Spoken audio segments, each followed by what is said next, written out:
എന്തോ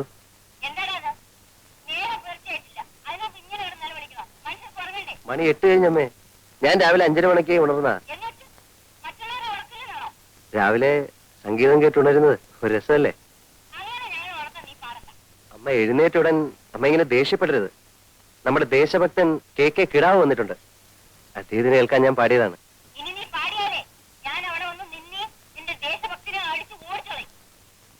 അമ്മേ, ഗാന്ധിജിയുടെ തത്വങ്ങൾ അതേപോലെ ജീവിതത്തിൽ കൊണ്ടു നടക്കുന്ന ഒരു മാതൃകാ പുരുഷനാണ് ദേശഭക്തൻ. അമ്മ എന്നെ എന്ത് വേണമെങ്കിലും പറഞ്ഞോളൂ, പക്ഷെ അദ്ദേഹത്തെ അടിച്ചോടിക്കുന്നൊന്നും പറയരുത്.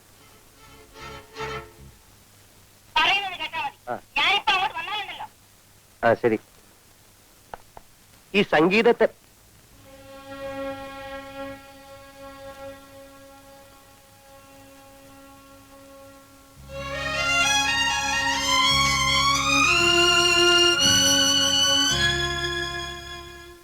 Good morning, darling. Good morning.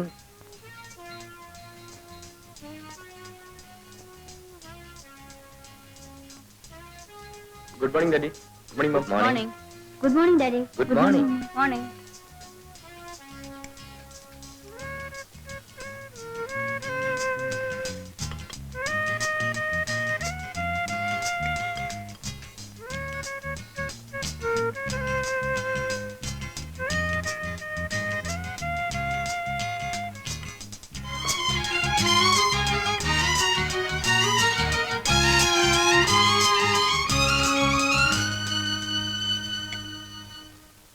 Good morning, Parada. അച്ഛാ.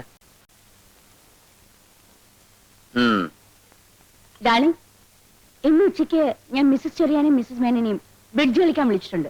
They'll have lunch with me. Very good. ഇന്ന് നൈറ്റ് ഡിന്നർ ഞങ്ങൾക്കൊക്കെ മേരി തോമസിന്റെ വീട്ടിലാണ്. എനിക്കിന്ന് ഡിന്നർ സീലോഡില. ക്യാപ്റ്റൻ പിള്ളയുടെ വക. I see. അയാളുടെ മകൻ 9ാമത്തെ തവണ SLC പരീക്ഷ എഴുതി പാസ്സായിരിക്കുന്നു. അയാളത് സെലിബ്രേറ്റ് ചെയ്യാൻ പോകുന്നു. എന്നല്ലേ സീലോഡിയും തിരിച്ചു വരുമ്പോ എന്നെ കൂടെ പിക്കപ്പ് ചെയ്യാമല്ലോ. Okay, thank you. മമ്മി, ഞാൻ ഡിന്നറിന് വരില്ല കേട്ടോ. I have got a programme. എന്റെ ഫ്രണ്ട് ഉഷയുടെ ബർത്ത്ഡേ ആയിരുന്നു. രാത്രി ഞാൻ അവിടെ പോകും. ഓ യെസ്. പ്രസന്റേഷൻ എന്തെങ്കിലും വാങ്ങിച്ചോണ്ട് പോണം. Yes mummy. പിന്നെ നിന്റെ പ്രോഗ്രാം എന്താണ്? നീ എവിടെയെങ്കിലും പോകുന്നുണ്ടോന്ന്? ഇല്ല, ഞാൻ ഇവിടെ തന്നെ ഉണ്ടാകും.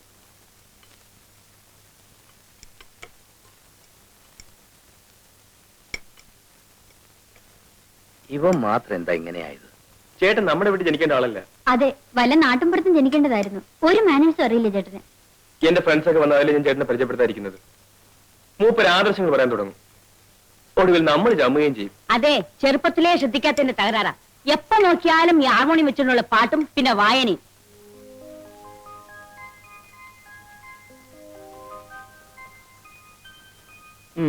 ഇന്ന് ജോലിക്കുള്ള അപേക്ഷ ഒന്നും അയക്കാനല്ലേ സാറേ? ഇന്നത്തെ പേപ്പറിൽ ടൗണിലുള്ള ജോലികളെ പറ്റിയുള്ളൂ. എനിക്കത് ഇഷ്ടമല്ലല്ലോ.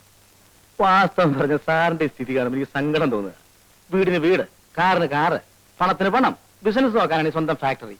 ഇത്രയും സൗകര്യങ്ങളുള്ളപ്പോ സാർ ഇങ്ങനെ ജോലിക്ക് അപേക്ഷിക്കേണ്ട വല്ല കാര്യമുണ്ടോ? മനസ്സിന് ഇഷ്ടപ്പെട്ട ജോലി വേണ്ട ചെയ്യാൻ ശങ്കരൻകുട്ടി.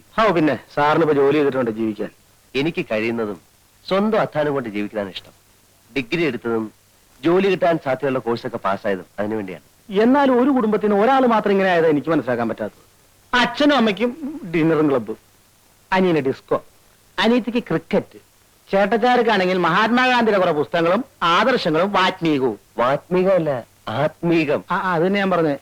ഇത്രയ്ക്കായ നിലയ്ക്ക് വല്ല രാഷ്ട്രീയ പാർട്ടിയിൽ ചേർന്നിരുന്നെങ്കിൽ അതൊരു ഗുണായനെ. ഇത് അതുമില്ല. അല്ല, ഞാൻ അറിയാണ്ട് ചോദിക്കുക, ഈ ജീവിതത്തിന് എന്താ ഒരു സുഖമുള്ളൂ സാറേ? ശങ്കരൻകുട്ടിക്ക് അത് മനസ്സിലാത്തോണ്ട്. ഈ പട്ടണത്തിന്റെ ചായം തേച്ച മുഖങ്ങൾ കണ്ട് ഞാൻ മടുത്തു. എന്നും ഒച്ചയും ബഹളവും ആത്മാർത്ഥയില്ലായ്മയും. എനിക്കിഷ്ടം ഗ്രാമത്തിന്റെ ശാന്തതയെ. പച്ചപിടിച്ച പാടങ്ങൾ, നിറഞ്ഞൊഴുകുന്ന പുഴകൾ, തണുത്ത കാറ്റ്.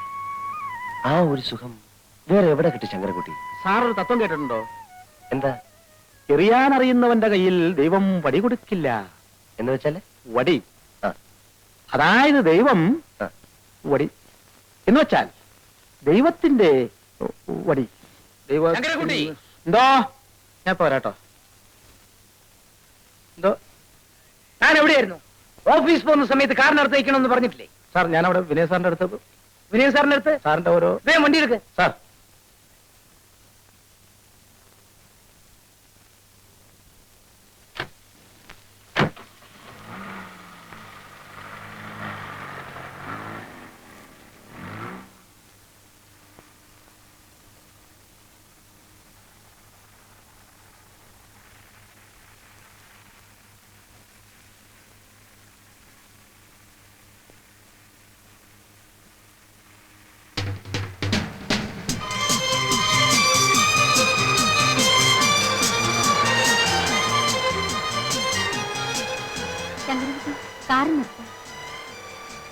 കോളേജ് ആയില്ലല്ലോ മോളെ. ഇല്ല ഡാഡി, ഒരു ഫ്രണ്ടിന്റെ വീട്ടിൽ പോകണം. ഒരു ബുക്ക് വാങ്ങിയിട്ടാണ് കോളേജിൽ പോകും. ഓ ശരി, വണ്ടി വിടും. ബൈ.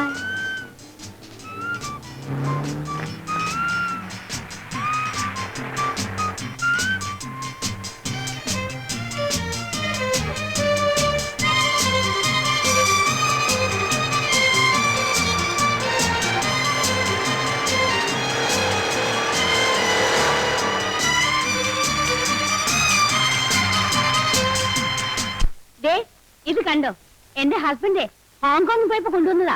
ഇതുപോലെ ഒരു 6 എന്റെ ഹസ്ബൻഡ് കൊണ്ടുവന്നിട്ടുണ്ട്. എന്റെ പുള്ളിക്കാരന് ഇതിലൊന്നും വലിയ താല്പര്യമില്ല. വീഡിയോ, ക്യാമറ, വാച്ച് ഇതിലൊക്കെയാണ് ക്രേസ്. ആ വീഡിയോയുടെ കാര്യം പറഞ്ഞപ്പോഴാണ് ഓർത്തത്. കഴിഞ്ഞ പ്രാവശ്യം മൂപ്പര് പാരീസിൽ പോയിട്ട് വരുമ്പോഴേ ഒരു 6 കാസറ്റ് കൊണ്ടുവന്നു. പക്ഷേ അതൊന്നും പിള്ളേരുടെ മുമ്പോട്ടൊന്നും കാണാൻ ഒക്കില്ല. അതുകൊണ്ട് ഒരു വീഡിയോ വാങ്ങിച്ച് ഞങ്ങൾ ബെഡ്റൂമിൽ തന്നെ വെച്ചിരിക്കുക. ബാബു, നിനക്ക് ക്ലാസ്സിൽ പോണ്ടേ? ഇല്ല മമ്മി, എനിക്ക് കുറച്ച് പ്രോഗ്രാംസ് ഉണ്ട്. ബൈ. ബൈ. പെമ്പിള്ളേർക്ക് ഇവനെന്ന് വെച്ചാൽ ജീവനാ. എത്ര ഗേൾ ഫ്രണ്ട്സ് ആണെന്ന് അറിയാമോ? പക്ഷെ ഇവന്റെ ക്രേസ് മുഴുവനും കാറും ബൈക്കിലുമാ. 3 മാസത്തിന് മുമ്പ് ഒരു ബൈക്ക് വാങ്ങിച്ചു കൊടുത്തേ ഉള്ളൂ. ഇപ്പൊ അത് വേണ്ടാന്ന്. ഡാഡി കാറ് വേണം എന്ന് പറഞ്ഞ് ഭയങ്കര ബഹളം. ഉടനെ വാങ്ങിച്ചു കൊടുത്തൊരു dolphin.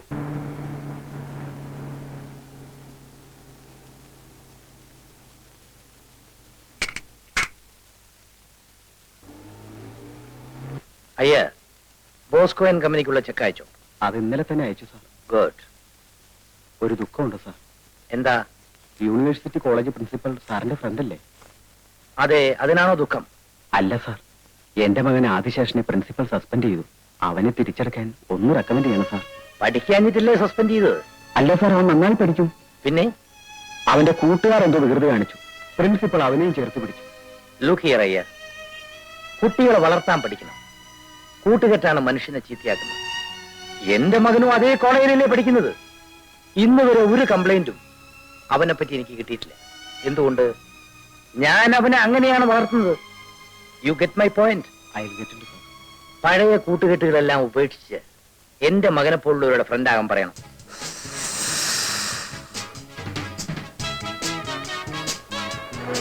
Hey, look there.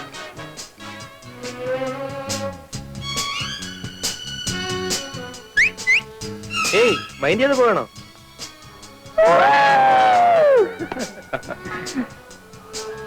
Babu ക്ലാസ്സിൽ പോകണല്ലേ? എടോ, അവിടെ ഇരുന്ന് പഠിക്കുന്നതിനേക്കാൾ എത്രയോ കൂടുതൽ കാര്യങ്ങൾ ഇവിടെ ഇരുന്ന് പഠിക്കാം. താൻ പോയിക്കോ.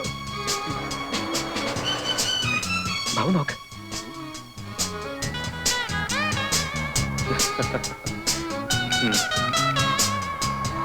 കണ്ടില്ലേ, ഇവളാണ് എന്റെ വരയിൽ വീഴാത്ത പാർട്ടി. തനിക്കതിന് വരയിൽ വീണ പോരല്ലോ, കൊണ്ടുപോകണ്ടേ എങ്ങോട്ടെങ്കിലും? അല്ലാതെ ചുമ്മാ പ്രേമിച്ചാണ് എന്നിട്ട് നട കാര്യം. വീഴുന്നാണെ കൊത്തുക. കൊത്തി കാര്യം കഴിഞ്ഞാൽ ദൈവം പോലും അറിയാതെ തല ഊരുക. അതാ എന്റെ പ്രിൻസിപ്പിൾ. ഇന്നലെ ഉണ്ടല്ലേ, ഇന്നലെ ഇവിടെ മ്യൂസിക് നൈറ്റ്. ഓ ഓ സി ബി സ